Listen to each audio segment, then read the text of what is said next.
Sabarimala സ്വർണ്ണക്കൊള്ളക്കേസിൽ SIT സംഘം Devaswom board ആസ്ഥാനത്തെത്തി. SP ശശിധരന്റെ നേതൃത്വത്തിലുള്ള സംഘമാണ് ദേവസ്വം ആസ്ഥാനത്ത് എത്തിയിട്ടുള്ളത്. സിജോ വി ജോൺ ചേരുന്നുണ്ട്. സിജോ, വിവരങ്ങൾ. ഈ മാസം 23-നകം ശബരിമല സ്വർണ്ണക്കൊള്ളയുമായി ബന്ധപ്പെട്ട് അന്തിമ റിപ്പോർട്ട് സമർപ്പിക്കാൻ വേണ്ടിയിട്ടാണ് പ്രത്യേക അന്വേഷണ സംഘത്തിന് ഹൈക്കോടതി നിർദ്ദേശം നൽകിയിരുന്നത്. അതിന്റെ അവസാനവട്ട ഒരുക്കം എന്ന തയ്യാറെടുപ്പ് എന്ന നിലയിലാണ്, ചില വിവരങ്ങൾ തേടുക എന്ന നിലയിലാണ് ഇപ്പോൾ SIT സംഘം എത്തിയിരിക്കുന്നത്.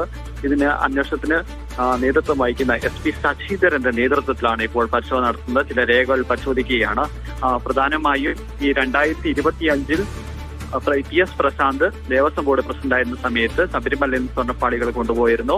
ആ ഇടപാടുമായി ബന്ധപ്പെട്ട് കുറച്ച് കാര്യങ്ങൾ കൂടി വ്യക്തത വരുത്താനുണ്ട് എന്നുള്ളതാണ് ഇപ്പോൾ അന്വേഷണ സംഘം വ്യക്തമാക്കുന്നത്. അതുമായി ബന്ധപ്പെട്ട രേഖകൾ പരിശോധനകളാണ് നടക്കുകയും ചെയ്യുന്നത്. എന്തായാലും അല്പസമയം കൂടി ഈ പരിശോധന പൂർത്തിയാക്കും.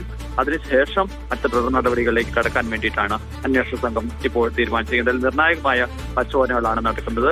നേരത്തെ ഇടപാടുമായി ബന്ധപ്പെട്ട് 2025-ൽ സ്വർണ്ണപ്പാളികൾ കൊണ്ടുപോയതിൽ വീഴ്ച ഉണ്ടായിട്ടുണ്ട് ബോർഡിന്റെ ഭാഗത്തുനിന്ന്. 2019-ൽ കൊണ്ടുപോയതിന്റെ ചില കാര്യങ്ങൾ മറച്ചു വെക്കുന്നതിന് വേണ്ടിയിട്ടാണ് ഈ 2025-ൽ ശ്രമം നടത്തിയതായിട്ടുണ്ടായിരുന്ന കണ്ടെത്തൽ.